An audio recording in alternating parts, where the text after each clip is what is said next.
这个老板有什么大病？员工早就转行当警察了，他还要指着人家鼻子说你不做出成绩我就把你炒鱿鱼。作为曾经的员工，古德曼笑了，反手就给这个前老板开了几条罚单。还有比这更爽的事吗？忽然他看到老板的办公室里有个微波炉脑袋的人，对方感受到了古德曼的视线，立刻关上了门。要说这电销公司一天天的净买些危险的怪东西，比如这个锯齿电灯，古德曼拿起来摆弄了一下，就把自己的双腿切断了。来到医院后，古德曼希望警长不要现在告诉家人自己成了这副模样，特别是汤米。小汤米最近一直都很失落，说着说着，古德曼就问医生什么时候给自己把腿接上。医生笑嘻嘻地说，一个好消息，医院把你的腿弄丢了。古德曼两眼一黑，医生又接着说，但是你获得了参与咱们全新仿生义肢计划的资格。古德曼从门外又一次看到了那个微波炉头，直觉告诉他是那个男人偷走了自己的腿。警长让他不要担心，自己会帮他找到腿的。正在粘贴寻腿启事时，警长看到琳达身后的袋子里有2条腿，于是立刻拿了过来，却没想到琳达直接一个脚抽到了脸上，大喊那是自己的曲棍球棍。警长赶紧撒丫子就跑，古德曼盯着楼下那个微波炉，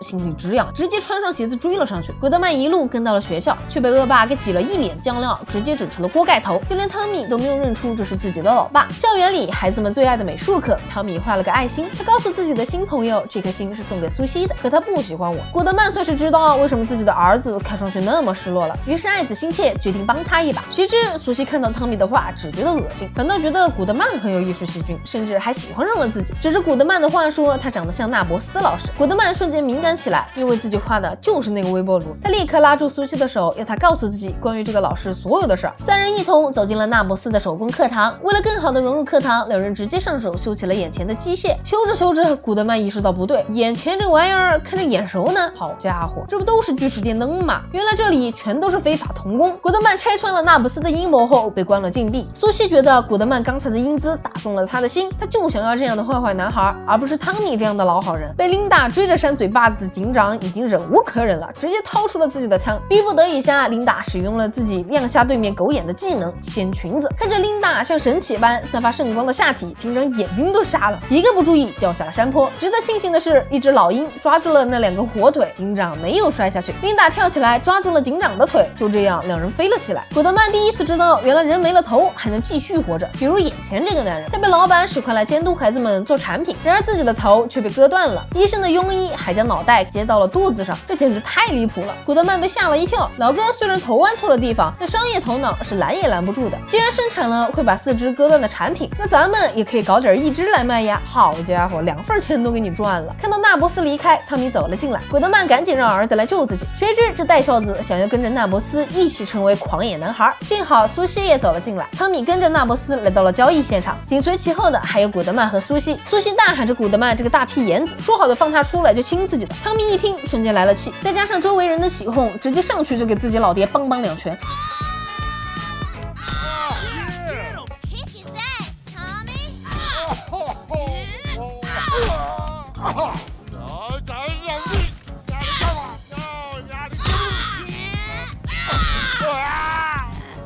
Okay, Tommy, that's enough.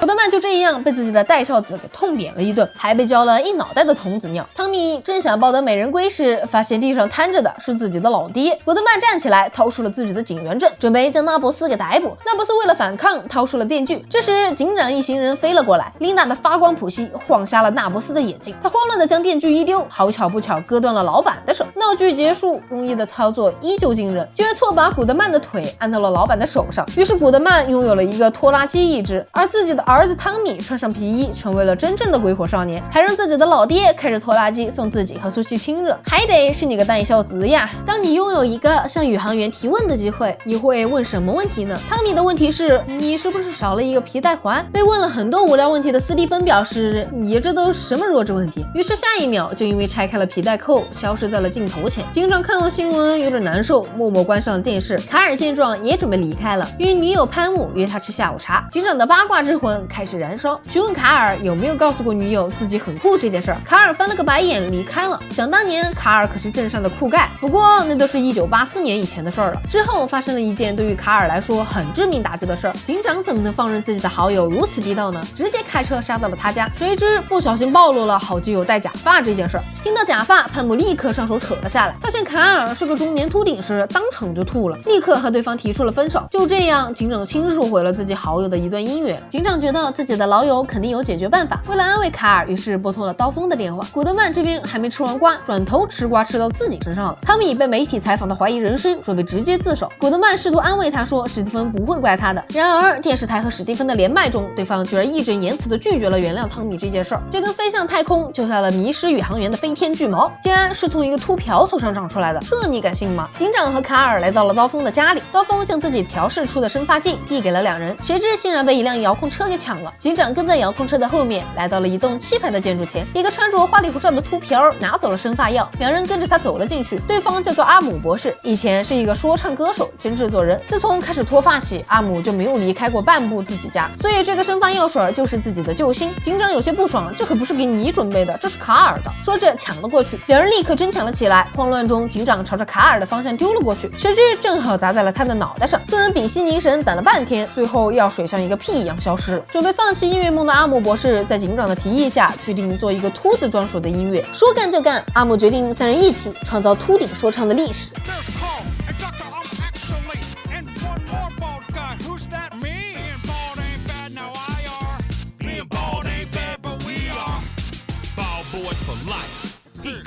三人感觉良好，将视频传到了网上，甚至开启了直播。谁知进入直播间的人将他们全都嘲讽了一遍，感觉受到了侮辱的阿姆直接掏枪对准了警长，问他遗言是什么。警长思考以后表示自己能不能试试牛奶配芥末。阿姆同意了，警长一口下去直接喷了，顶着一脑袋的芥末牛奶。卡尔觉得自己的头皮开始不对劲了。半晌后，一根冲天巨矛飞了出去。汤米这边的采访还在继续，史蒂芬已经将手塞到了虫洞里。关于虫洞有很多说法，有些科学家认为虫洞可以穿越时空，史蒂芬也从虫洞里掏出了一些奇怪的东西，例如披萨、唱片和一条松粉内裤等等。但下一秒就因为氧气耗尽晕了过去。卡尔的飞天巨矛窜进了虫洞，将史蒂芬给带回了地球。可惜的是，当史蒂芬到达老镇时，卡尔的头发也断了。记者和古德曼都赶了过来，史蒂芬苏醒了，询问是谁救了自己。记者表示是那个秃子的头发。史蒂芬转头看了一眼，说了一句酷。警长开心的大喊，卡尔又变酷了。因为这件事儿，阿姆博士的音乐也开始大放异彩，大家都变得热衷于秃顶起来。说到1984年，那时候的警长十分喜欢 rap， 不过酷盖卡尔喜欢华丽摇滚，甚至还有自己的摇滚乐队。卡尔正准备给警长看自己的唱片时，唱片却被虫洞里伸出的手给拿走了，接着内裤也被偷了。卡尔瞬间哀愁起来，不过他的美丽女友特蕾莎让他不要哀愁，会脱发的。说话间，那个飞天巨矛穿破了特蕾莎的脑袋，卡尔愁的一下就掉成了秃瓢。原来这还是个时空闭环。